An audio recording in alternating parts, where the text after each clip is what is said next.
te prends, du coup, on est 22h45, ça fait 20 minutes que, que j'ai fini A Star is Born.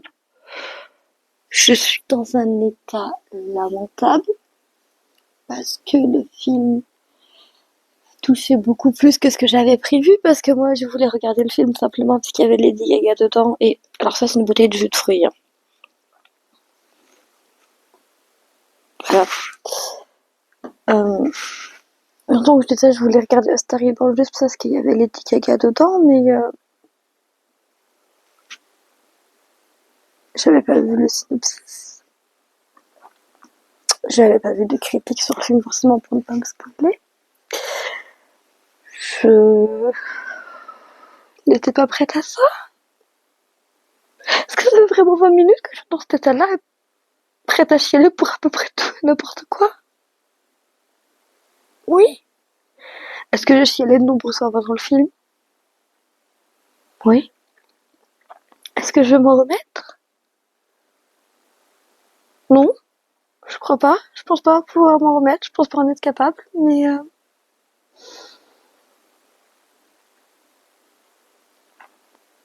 les gens qui disent que Shallow, c'est l'hymne du film.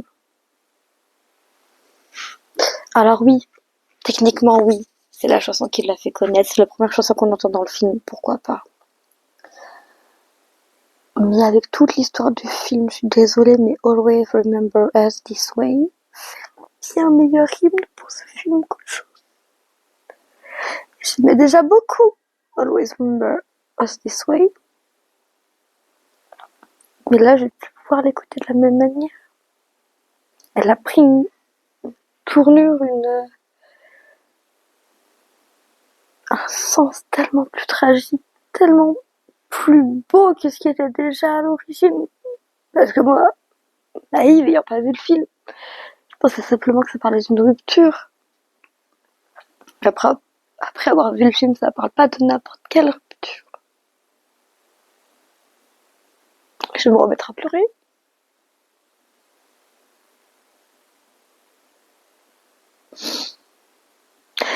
Et voir ça en ce moment.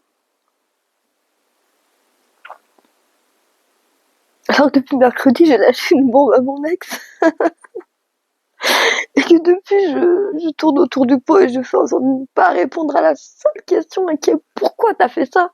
Et sans lui donner plus d'explications que ça, alors que je lui ai dit que j'allais lui en donner.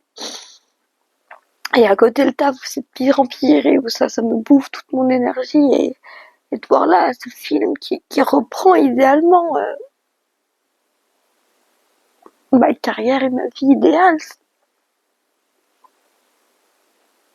C'est trop. C'est trop. Je sais pas gérer ça, je peux pas gérer ça, c'est pas.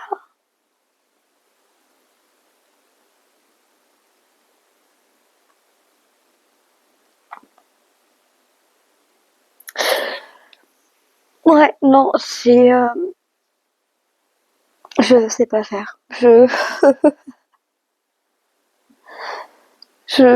sais pas, je sais plus, j'en perds mes mots. Comme beaucoup trop souvent en ce moment, j'en perds mes mots. Je sais plus, je sais pas. Voilà. Euh, j'ai vraiment pas fait grand chose dans ma journée à part regarder YouTube. J'ai encore oublié de de vous filmer ce que je mangeais à midi, mais je mangeais simplement une salade de céleri rave râpé avec de l'huile de tournesol dedans. Comme j'ai mangé dimanche dernier aussi déjà. Euh, et un livre, j'ai lu quelqu'un d'autre de Guillaume Musso. Je sais que c'est un livre qui a eu une polémique horrible. Et j'avais acheté le livre avant que la polémique sorte. Donc c'est pour ça que je l'ai lu. Je pleure tellement que je dois boire, sinon j'ai les yeux qui brûlent, c'est n'importe quoi.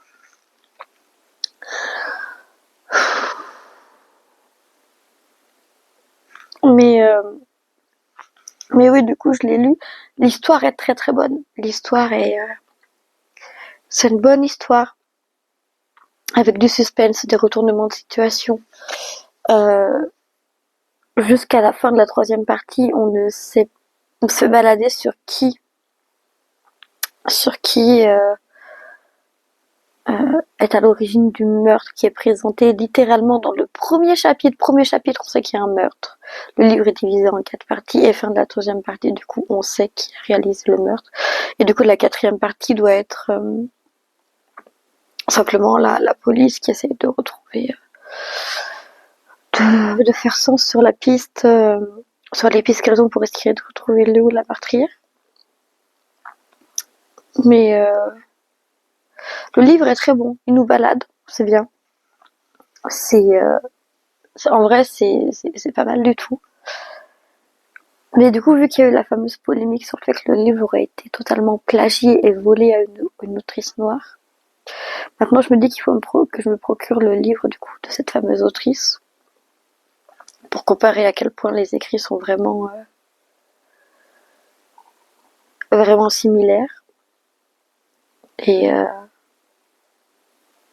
il me rend compte une fois de plus que en vrai c'est dégueulasse. Que alors déjà le vol de livres est dégueulasse, d'accord, point, on va pas se mentir. Le vol de livres déjà est dégueulasse. Mais le fait que ça se retrouve être un auteur blanc masculin qui vole un livre à une femme noire et un côté à la fois sexiste et raciste qui me donne envie de vomir. Vraiment. Je sais que, enfin, j'avais entendu sur les réseaux que l'affaire devait aller en procès, etc. Je sais pas comment ça s'est fini, mais si ça s'est fini et que ça s'avère être vrai,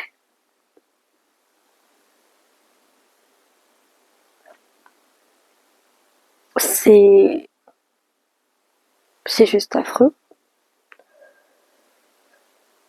Comment on peut encore faire ça? Enfin, déjà, comment on peut faire ça de base? Ça ne se fait pas, on ne vole pas les écrits de quelqu'un, c'est pas quelque chose qui est censé se faire de base, mais là, en plus, genre, t'es un homme blanc et tu voles à une femme noire. Déjà, les femmes entre nous, on a tendance à te tirer dans les pattes au lieu de céder et tout. Étant une femme blanche, je ne connais malheureusement pas toutes les galères qu'ont en plus à vivre les femmes racisées. Mais je sais qu'elles ont vécu plus que moi du fait que moi je suis blanche et qu'elles ne le sont pas et qu'il y a des combats qu'elles doivent mener que moi je ne dois pas mener. Et c'est déjà horrible. Et je me dis qu'en plus là on se fait juste voler par genre, comme le suprémaciste, non, je suis désolée, je suis en train de me rendre malade ces conneries.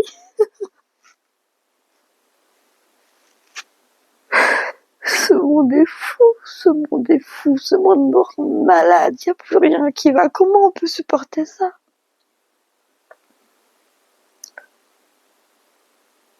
Comment on peut supporter d'être dans un monde comme ça?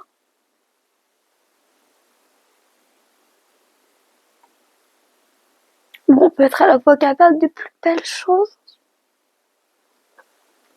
et en même temps des pires. Comment c'est possible? Sincèrement, comment c'est possible d'être à la fois capable du meilleur et du pire?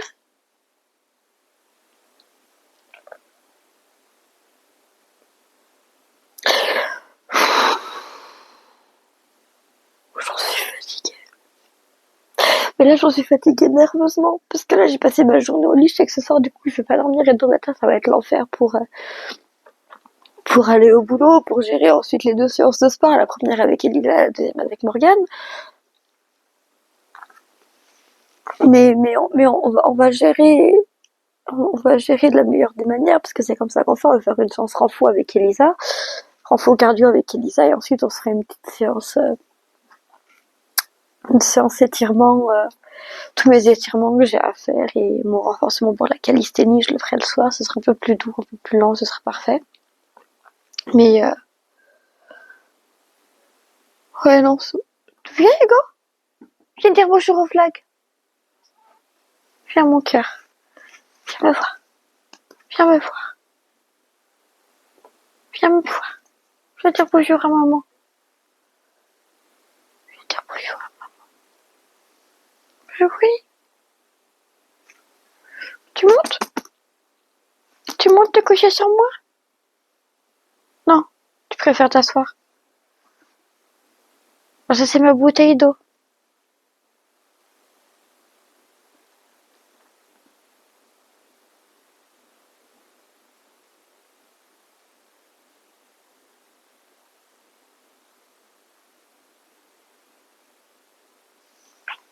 Bref.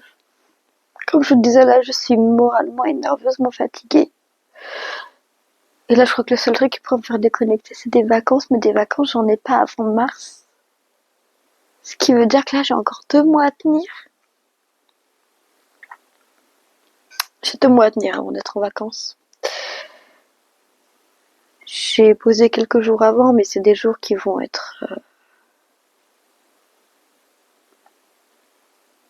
rapides dans le sens où c'est des jours pour les karaokés. Pour ne pas avoir à aller travailler.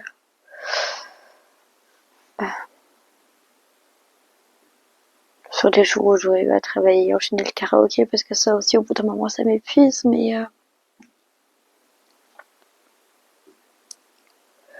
ouais, non. Je crois que je suis juste fatiguée. Je peux pas dire que je suis fatiguée de cette vie. Parce que globalement, j'ai une vie géniale. Je suis entourée de personnes incroyables qui m'entourent. J'ai une chance énorme de les avoir. Je vais me remettre à pleurer encore, c'est pas possible.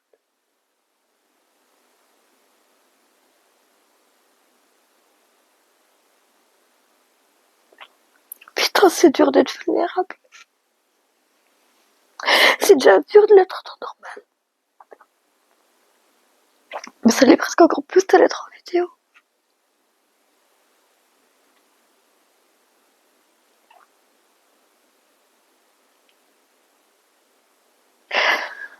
Ça veut dire. J'ai une vie incroyable. J'ai la chance d'avoir un travail qui me permet d'avoir un toit. J'ai un chat magnifique qui m'apporte tout l'amour dont j'ai besoin. Qui m'aide beaucoup moralement et psychologiquement. Alors, je sais que ça va pas, je rentre chez moi, je lui fais des câlins, ça va mieux. C'est un luxe d'avoir un animal de compagnie comme lui qui comprend longtemps et qui là, vous voyez, il a vu, il s'est couché là à côté de moi, qui va rester là toute l'année. J'ai une famille avec laquelle je suis proche, avec qui on est soudés.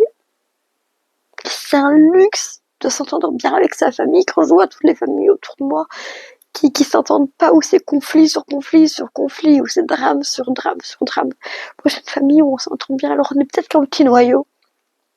Et les autres membres de la famille, un peu plus éloignés, on les voit pas souvent, certes, on devrait faire des efforts pour les voir plus souvent, ça je peux vous l'accorder. On n'est pas une famille parfaite, on n'est pas la famille la plus soudée au monde. Mais au fond, même si on prend pas des nouvelles souvent, on le sait qu'on s'aime. Et bien, on devrait se le dire plus souvent, parce que bordel, c'est important. J'ai la chance de pas être seule. D'avoir des tas d'amis autour de moi. Sur qui je peux compter. Qui me comprennent et qui m'aiment pour qui je suis, sans artifice, sans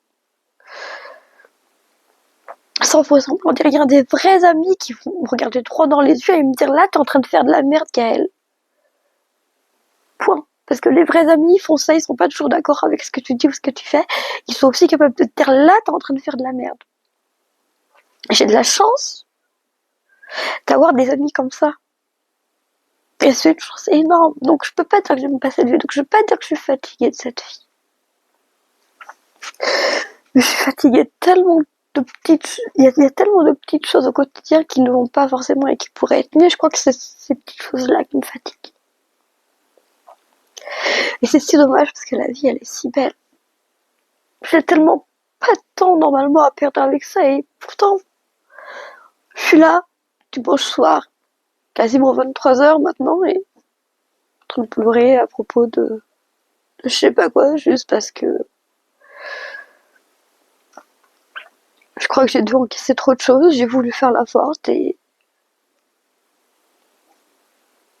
bon, en fait non. Juste des moments où faut arrêter de faire le fort ou la forte et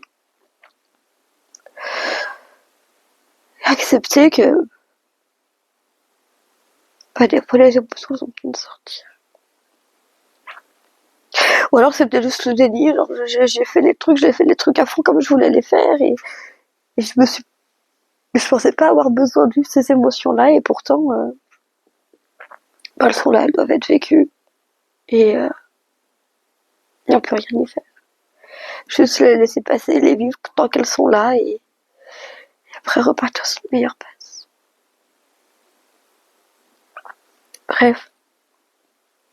Sur ce, je vais regarder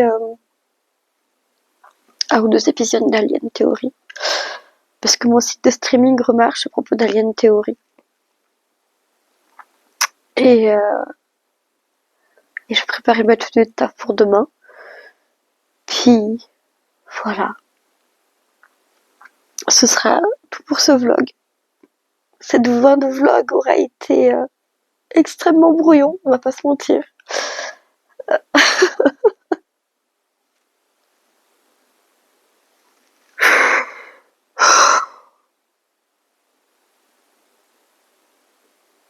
C'est à ce moment-là que mon célibat me pèse le plus.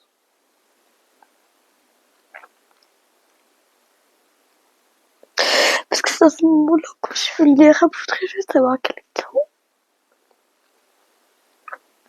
Pas qu'ils disent quoi que ce soit, juste qu'ils puissent m'écouter. Qu'ils me disent c'est ok, qu'ils me prennent dans ses bras et que ça ira. Qu'ils me disent que c'est ok, tout va bien. Et voilà.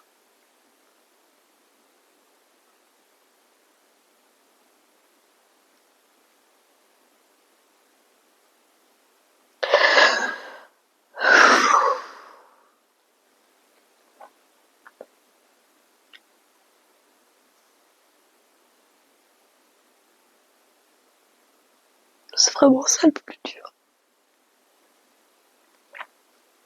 Parce que même si j'ai mes amis qui me reçoivent, qui quand je craque, elles sont là quand je craque. Elles vont me laisser craquer. Elles vont m'écouter, elles vont gérer tout, mais ça n'a pas le même impact.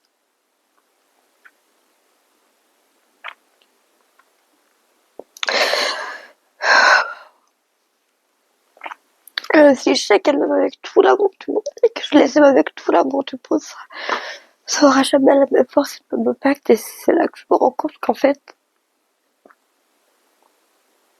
même si mon célibat me dérange pas, il y a vraiment des moments où c'est compliqué. Enfin bref.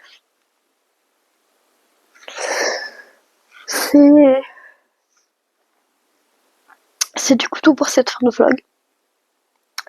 Ah si, j'ai aussi passé beaucoup de temps pendant que je regardais Alien Theory à midi, là pendant que je le regardais ce soir, à jouer à Summoner's War. J'ai réinstallé l'appli dans la semaine. Je voulais la réinstaller, je l'ai réinstallée jeudi, je voulais la réinstaller mercredi, avant mercredi, mais je pensais pouvoir en fait commencer le podcast Vroom Vroom dans, avec les allers-retours au karaoké, sauf que je peux pas le faire, j'ai pas de téléphone. Enfin si, j'ai deux téléphones, mais je peux pas avoir deux téléphones branchés sur la voiture en même temps qui chargent et qui fonctionnent, donc ça n'ira pas. Donc je dois trouver une solution, enfin bref, une solution, on commencera autrement et j'aurais pu le commencer samedi, mais samedi j'ai été avec ma mère ailleurs. Et voilà. Et et ouais, non, donc du coup j'ai réinstallé l'appli, je me suis remise à jouer et bordel que ça me fait du bien jouer. Je sais pas où en sont mes streamers préférés de l'époque. Mes streamers de Summoners War, le top 1 il y avait des défiants. Ce pseudo est terrible. Mais le streamer que j'aimais le plus suivre à l'époque et avec qui je passais toutes mes journées pendant le confinement quand j'étais pas en cours, enfin même quand j'étais en cours, je prenais mes notes sur l'ordinateur, j'avais Summoners War sur le téléphone et dès que j'étais pas en cours, je regardais les streams de Défiant. Je regardais aussi beaucoup les streams de Shizu. Mais Shizu c'était juste pour le kiff des Rush Hour. Il a eu son putain de légende. C'est stylé. Et au niveau des streams, je regardais aussi les streams de VK. vidéo kill, parce qu'en vrai c'était super intéressant, donc là je pense que pour reprendre le jeu bien comme il faut, parce que du coup j'ai arrêté le jeu en mars 2020, enfin juste après la fin du Covid quand j'ai commencé le taf en fait. J'ai continué un peu en ayant commencé le taf, mais j'ai arrêté très rapidement, je pense que septembre ou octobre, ça y est, il m'a fallu 3-4 mois pour arrêter le jeu, et là, en fait je me suis retrouvée à regarder beaucoup pendant les vlogmas de stream et de vidéos d'eux. C'est là que je me suis rendu compte à quel point le jeu me manquait. Et du coup, j'ai passé le cap de réinstaller le jeu. Donc, je me suis remis à mes objectifs de l'époque, en prenant en compte qu'il y a beaucoup de nouveaux contenus aussi. Donc, ça aide pas. Enfin bref, je vais continuer de suivre les guides, essayer de reprendre leur stream en tant que vieweuse pour justement reprendre du niveau, voir quelles sont les tactiques, les nouveaux trucs utilisés, les nouvelles teams à la mode, patati patata, à voir comment je peux progresser au mieux et au plus vite sur le jeu pour essayer de rattraper mon retard de 5 ans, même si en tant que joueuse free-to-play qui ne fait pas d'argent dans les jeux, je ne pourrais jamais rattraper mon retard de 5 ans, on va pas se mentir. Bien sûr que moi je peux combler un peu le retard en me sentant progresser, c'est toujours ça de faire, donc voilà.